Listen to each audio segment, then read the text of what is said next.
महाभारत से मैंने स्टार्ट किया अपने आप में।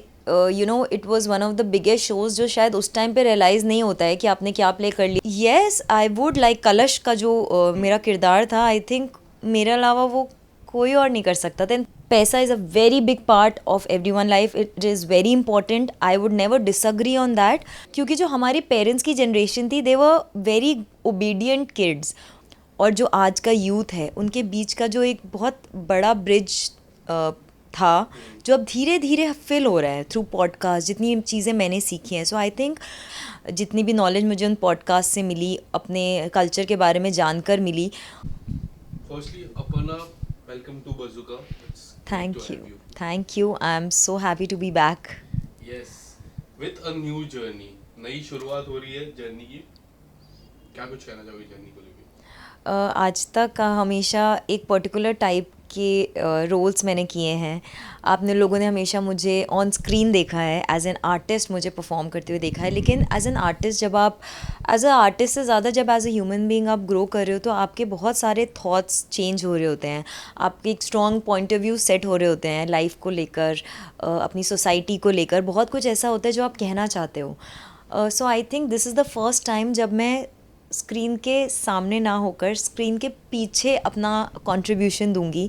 जितनी भी नॉलेज मैंने गेन की है, जितना भी मुझे जो ब्रिज होता है ना अपने पुराने ट्रेडिशंस और जो आज का यूथ है, उनके बीच का जो एक बहुत बड़ा ब्रिज था, जो अब धीरे धीरे फिल हो रहा है थ्रू पॉडकास्ट, जितनी चीज़ें मैंने सीखी हैं। सो आई थिंक मैं वो सेम चीज़, वो सेम हेल्प और लोगों को करना चाहूँगी। बिकॉज़ इन सारी चीज़ों में पर्सनल मेरा एक्सपीरियंस ऐसा है कि आप कब किसको मोटिवेट कर जाओ आपको पता ही नहीं है। मैंने भी ऐसे न जाने कितने पॉडकास्ट देखे होंगे जो मैंने सिर्फ इसलिए देखना स्टार्ट किया कि लेट्स सी, एक्सपेरिमेंटल बेसिस पे, but they ended up having a huge impact in my life. जितनी भी नॉलेज मुझे उन पॉडकास्ट से मिली, अपने कल्चर के बारे में जानकर मिली, उसको मैंने कहीं ना कहीं अपनी रियल लाइफ में अडेप्ट करना स्टार्ट किया, उसको फॉलो करना स्टार्ट किया। उससे जो रिज़ल्ट्स मुझे अपनी लाइफ में चेंजेस फ़ील हुए, मेंटली जो चेंजेस फ़ील हुए, मुझे समझ में आया कि work is a part of our life, but when we all are on this human journey, तो हमारा कुछ तो और पर्पस होगा ना। हमारा पर्पस सिर्फ ये तो नहीं हो सकता है कि सिर्फ पैसे कमाओ। And I let me be very clear, पैसा is a very big part of every one life, it is very important, I would never disagree on that. But there is another purpose, जो कि है आपको अपनी human cravings को find out करना, why you behave in a certain way. कई बार ऐसा होता है कि हम एक तरीके से हैबिचुअल हो जाते हैं चीज़ें एंगर एक्सप्रेस करने के, और चाहकर भी हम उन पैटर्न्स से बाहर नहीं आ पाते। तो ये नॉलेज होना अपने बारे में, सबसे पहले तो अपने बारे में चीज़ें डिस्कवर करना, और उसके बाद उसकी डिटेल्ड डिस्क्रिप्शन समझ पाना। एंड लिटरली मैंने ये रियलाइज़ किया कि सनातन धर्म की जो हमारे ग्रंथ हैं, जो हमारे पूर्वज हैं, जो हमारे ऋषि मुनि हैं, they have answers for everything. But वो उनके पास आंसर्स हैं, हमारे पास क्वेश्चंस हैं, लेकिन उन आंसर्स को हमारे क्वेश्चंस तक लाने का ज़रिया नहीं है।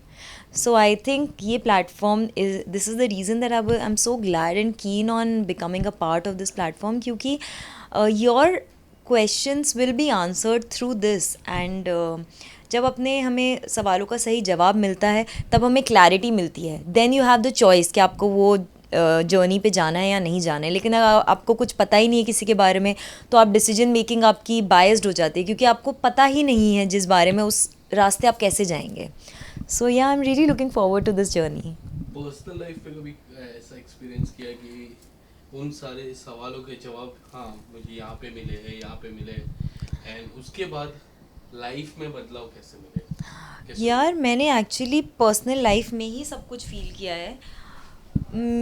मेरे बहुत, I was a rebellious kid. मेरे ग्रैंड पेरेंट्स मुझे जो चीज़ें फॉलो करने के लिए कहते थे, मेरे पापा मुझे नेल्स थर्सडे को कट मत करो, इस दिन बाल मत कटवाओ, इस दिन बाल मत धो, ये जो सारी चीज़ें थी, when I was growing up I was a very rebellious kid. I was like, जैसे हम सब आई थिंक 90s में पीपल वुड अग्री, हम ट्रांजिशन कर रहे थे, we wanted to become cooler. तो हम ये सारी चीज़ें कि नहीं ये तो सुपरस्टिशन है, ऐसा नहीं, इसका लॉजिक क्या है। एंड कहीं ना कहीं too many of our questions would be unanswered, क्योंकि जो हमारे पेरेंट्स की जनरेशन थी, they were very obedient kids, उनके जो पेरेंट्स ने बोल दिया वो लोग चुपचाप फॉलो करते थे बिना पूछे कि क्यों है, कैसा है, क्या है। बट जो हमारी जनरेशन थी उसमें क्यूरियोसिटी थी कि अगर आप इसका लॉजिक हमें नहीं बताओगे तो मैं नहीं फॉलो करूँगी।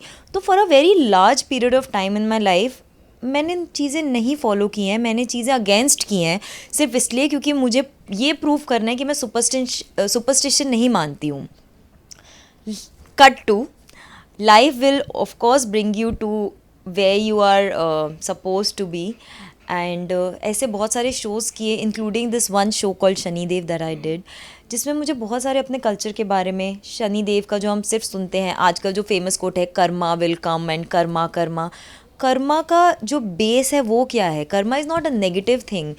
जो हम हमेशा से, मैंने भी कितने सालों तक कोट्स डाले हैं, your Karma will hit you, Karma this, Karma that, but karma is actually not a punishment at all. You believe in karma? It is a fact. You believe it in karma or you don't believe it in karma. Karma जो है वो it's as real as the sunlight. Even if you don't believe in the sun or don't believe in the sunlight, it will affect you. Karma is the same. Karma आपको basically, आप जो भी काम करते हो गुड और बैड, उसका रिपरकशन आपको हमेशा मिलेगा ही। वो रूल ऑफ लाइफ है, आप उसमें बिलीव करो या ना करो। बिलीव करते हो तो आप थोड़े कॉशियस हो जाते हो, बिलीव नहीं करते हो तो लाइफ अपनी जर्नी से होके निकलती है और आपको ऐसे पॉइंट पे लाके खड़ी कर देती है जहाँ पर आपको बिलीव करना ही पड़ेगा, because we all have come to learn our lessons. तो karma is not a punishment, it is just teaching us कि आपने कुछ गलत किया था तो उसका ये हुआ है, बट अगर आप कॉन्शियसली सही करोगे तो उसका अच्छा होगा। So it's like, it's neither a punishment nor a blessing, it is what it is, it's a neutral base I feel. अपन आपकी जर्नी की हम बात करें, टेलीविजन से शुरुआत हुई, अब किसी और, कहते हैं ना, एक नई जर्नी की तरफ है। जब पीछे मुड़ के देखते, पवित्र रिश्ता जैसा ऐसा बड़ा शो आपने किया, कितना ब्लेस फील करते हैं अपनी जर्नी को लेके? मैं तो बहुत ज़्यादा ब्लेस फील करती हूँ कि मेरी फ़र्स्ट कुछ शोज़ इतने ज़्यादा अच्छे थे, इतने अच्छे लोग मुझे मिले। महाभारत से मैंने स्टार्ट किया अपने आप में, you know it was one of the biggest shows, जो शायद उस टाइम पे रियलाइज़ नहीं होता है कि आपने क्या प्ले कर लिया है। आप मानोगे नहीं, अभी मैं पूरे गुजरात में स्पिरिचुअल ट्रिप पर गई हुई थी, people were coming and recognising me that you played Ambika, you were Ambika, क्योंकि लोग अपनी इन जो सीरीज़ हैं, जो महाभारत रामायण जैसी सीरीज़ हैं, उनसे बहुत जुड़े हैं और वो रिपीटेटिव उनको देखना पसंद करते हैं। सो ये सारी चीज़ें प्लान नहीं हो सकती हैं। It was planned, it is plan, but it is plan by the universe, it is plan by Mahadev. और उस टाइम पर मुझे कोई प्लानिंग करने के लिए बोलता तो शायद मैं वो चूज़ नहीं करती, क्योंकि मुझे पता नहीं था कि वो सही है या गलत है। But it's a blessing that I got the right things at the right time.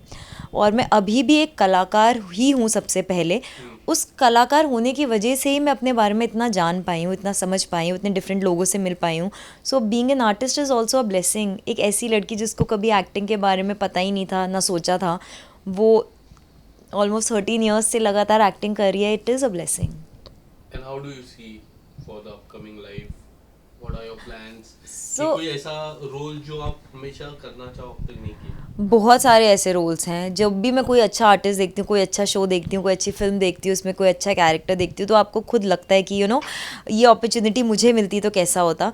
But the best thing about our field is कि आपके लिए जो रोल लिखा होगा ना, वो कहीं से भी घूमकर आप तक ही आएगा। 2-3 बार मेरे साथ ऐसा हो भी चुका है। तो अब जो मैं पहले थोड़ा रेजिस्ट करती थी, Would you like to share about those roles? Yes I would like, कलश का जो मेरा किरदार था, आई थिंक मेरे अलावा वो कोई और नहीं कर सकता था। इनफैक्ट उसी शो के लिए मुझे शुरू में ऑडिशन के लिए बोला था भाभी का कैरेक्टर, कोई या कोई और कैरेक्टर के लिए, और मैं तभी कोई स्टार नहीं थी, मेरे पास इतना ऑप्शन नहीं था कि मैं चीज़ों को हाँ या ना करूं। But I said no to it. I said मैं करूँगी तो यही करूँगी, देविका ही करूँगी, वरना नहीं करूँगी। तो वो अंदर से वो सोच भी आ पानी। So I think be it Kalash और be it Pavitra Rishta, be it Mahabharat, all the roles, ऐसा नहीं था कि और लोगों को ऑफ़र नहीं हुए थे, बट वो जो मुझ तक आना था वो मुझ तक आ ही गया। So I am a strong believer. ये जो फील्ड है ना, जो हम सब ने चूज़ की है, ये तो और प्रूव करती है कि आप सही टाइम पर बस सरेंडर होकर अगर आप करोगे, रेजिस्ट नहीं करोगे, तो आप बिल्कुल जहाँ आपको पहुँचना है वहाँ पहुँच जाओगे। Thank you so much. Thank you so much, and I just want to say Hari Om to everyone. This is I'm really looking forward to this journey, and please मेरा इसमें साथ दीजिए and join the Hari Om app. Thank you.